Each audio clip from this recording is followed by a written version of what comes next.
আসসালামু আলাইকুম। আমার জেলা সম্পর্কে কিছু ছন্দ লেখছি, সবাই শুনে যাবেন। আর কেমন হয়েছে অবশ্যই কমেন্ট করে জানাবেন, আর ভালো লাগলে সবাই শেয়ার করে দেবেন। শুনুন তাহলে। নীল চাষ দিয়ে ভরা ছিল আমরা ইতিহাস ঘাটে দেখেছি, সেই সুবাদে নাম রয়েছে নীলফামারী, আমরা বাপদাদার কাছে শুনেছি।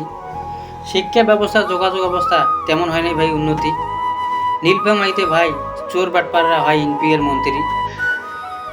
বাসের সে কঞ্চি বড়, নেতার সে চামচা, জনগণের টাকা খেয়ে ওরা দেখে তামসা। ফারুক কাদের গেল, মোস্তফা গেল, গেল মেজর রানা, সবাই শুধু প্রতিশ্রুতি দিয়ে গেল, করলেন না ব্রিজের এক কোনা।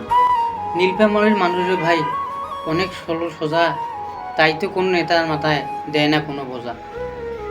আমি একটা কথা বলি, মাথায় ঢুকে রাখো, এবার যোগ্য দেখে নির্বাচনে এমপি মন্ত্রী করো।